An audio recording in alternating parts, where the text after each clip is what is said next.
కళ్ళల్లో ఏదో పడింది నాయుడు బావా. నీ కళ్ళల్లో ఏం పడిందో నాకు తెలియదు కానీ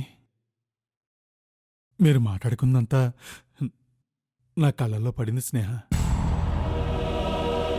అయినా ఇప్పుడు ఏమైందని అలా ఏడుతున్నావు? నాకేం అర్థం కావడం లేదు నాయుడు బావా. నాకు అర్థమైంది కదా. ఇదిగో ఇక నీ సమస్య గురించి మర్చిపో స్నేహ. అయినా ఈ నాయుడు బాబు నిన్ను అంటిపెట్టుకున్నదే నువ్వలా ఏడుతుంటే చూడడానికి కాదు, నీ కన్నీళ్లు తొడవడానికి. ఇదిగో నా కంఠంలో ప్రాణం ఉండగా స్నేహ కళ్ళల్లో నీళ్లు మాత్రం చూడకూడదంతే. నా ప్రాణాలు అడ్డేసాను సరే, నీ ప్రేమను బతికెత్తాను అంతే. అన్నీ మర్చిపో. పద వెళ్దాం, వెళ్దాం రా పద.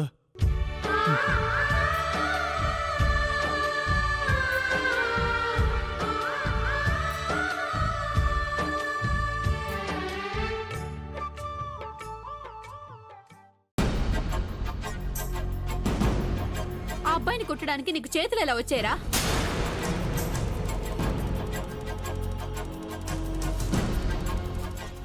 నీ ముఖం చూడాలంటేనే అసహ్యంగా ఉంది.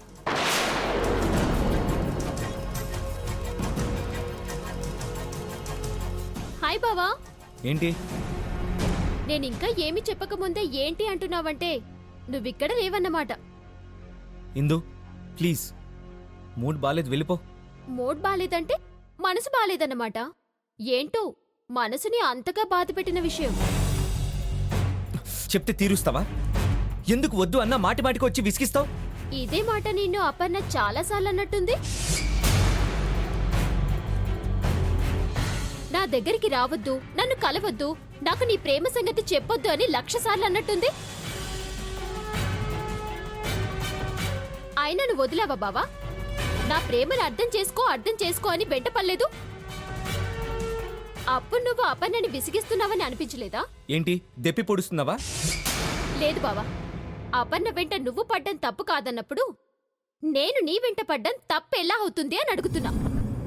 ఏ, అపర్ణ మీద నీకున్న ప్రేమ నాకు నీ మీద ఉండదా? నీదేనా ప్రేమ, నాది కాదా? చూడు, అపర్ణ మనసులో వేరేవాడు ఉన్నాడని తెలుసుంటే జీవితంలో తన మొహం కూడా చూసుండేవాడిని కాదు.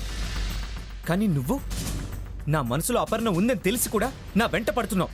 దీన్ని ప్రేమ అంటారా? ఇది ప్రేమ అవుతుందా?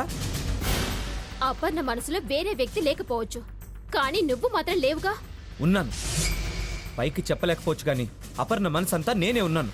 అపర్ణ మనసులో నువ్వే ఉండుంటే నీ రోజు నువ్వింత బాధపడేవాడివి కాదు, ఇంత ఆవేదనతో గడిపేవాడివి కాదు బావా.